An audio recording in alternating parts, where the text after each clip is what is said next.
اللہ کا اصول جو قرآن اور سنت سے پتہ چلتا ہے, جو آسمانی کتابوں سے پتہ چلتا ہے, وہ اصول یہ ہے کہ آج تک کسی نے اللہ کے خزانے سے اللہ کو معاذ اللہ برا بلا کہہ کے, اللہ پہ اعتراضات کر کے, اسلام کو برا بلا کہہ کے, اللہ کے پیغمبروں کو برا بلا کہہ کے, اس طرح سے واویلا کر کے, اگر آپ یہ سمجھتے ہو کہ اللہ کو آپ پہ ترس آ جائے گا کہ ہائے بیچارہ بہت ہی مجبور ہے, تو یہ دماغ سے ہمیشہ کے لیے نکال دو. اس سے بڑی سزا میں اللہ آپ کو ڈالے گا, اس سے بڑی سزا, اور وہ جہنم کی آگ. یہ تو کچھ بھی نہیں ہے. تبھی تو خودکشی کرنے والے پر اللہ کو ترس نہیں آتا. خودکشی کرنے والا ایک طرح سے انتقام لے رہا ہے اللہ سے کہ اللہ تو نے مجھے زندگی دی, مجھے اس قابل تو چھوڑا نہیں, تو نے تو میرے ساتھ غلط کیا, مجھے گفٹ چاہیے ہی نہیں نعمت کا. جیسے ہے نا, آپ باپ نے آپ کو گفٹ دیا ہو اور آپ دشمنی میں آ کے باپ کو گفٹ واپس کر دو, مجھے نہیں چاہیے, ایسے پھینک دو آپ.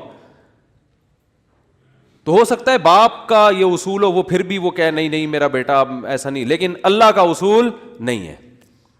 اللہ کا یہ اصول نہیں. اللہ کہے گا بھائی تو کیا سمجھتا ہے, میں تجھے اور آگ میں ڈالوں گا. تو دنیا کی ٹینشنوں سے تو چاہتا تھا یہ ناکام عشق ہو گیا, عشق ناکام ہو گیا, اور یہ ہو گیا تیرے ساتھ, اور یہ ہو گیا, اور تو جاب لیس ہو گیا, اور گھر سے مہنگائی اور غربت کے تانے پڑ رہے ہیں تیرے کو, اور بے روزگاری کے تانے مل رہے ہیں, اور معاشرے میں تیری عزت نہیں ہو رہی, اور اب آ کے تو کیا کر رہا ہے, خودکشی کر رہا ہے. تو تو یہ سمجھ لے گا کہ میں تیرے پہ ترس کھا کے تجھے چھوڑ دوں گا. ایسا نہیں ہے. نبی صلی اللہ علیہ وسلم نے فرمایا جس نے خودکشی کی, جس طرح سے اپنے آپ کو ہلاک کیا ہے نا, تو قیامت تک برزخ کی زندگی میں اسی طرح سے اپنے آپ کو ہلاک کر کے مارتا رہے گا. اللہ کہے گا یہ زہر پی کے مرا تھا نا, زندگی دے گا اللہ برزخ میں, اور کہے گا یہ زہر کی بوتل پی دوبارہ, اور اسی طرح تیری آنتیں کٹیں گی. جس طرح اپنے آپ کو مارا ہوگا برزخ میں, قیامت تک اسی طرح اپنے آپ کو مارتا رہے گا وہ.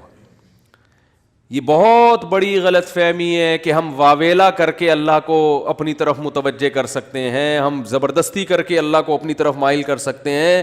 ایسا بالکل بھی نہیں ہے. بعض لوگ غموں سے پریشان ہو کے گناہ کرنا شروع کر دیتے ہیں, سمجھتے ہیں کہ یار میرا تو حق بنتا ہے, میں تو سٹا لگاؤں گا, میں تو ٹینشن میں آیا ہوا ہوں, میں تو شراب پیوں گا, میرے ساتھ یہ ہو رہا ہے تو میرا تو بھائی آپ پیو گے تو یہ نہ سمجھو کہ اللہ آپ سے خوش ہو جائے گا کہ جی آپ کو ایک غم آیا تھا, اس غم میں آپ نے چونکہ شراب شروع کی ہے ٹینشن ختم کرنے کے لیے, تو اب اللہ کو ترس آئے گا, نہیں اس پہ شراب کیا ہو گئی ہے, معاف ہو گئی ہے, یہ بیچارہ اس کا کیا بنتا تھا, رائٹ بنتا تھا, اس کو تکلیفیں اتنی دی ہیں.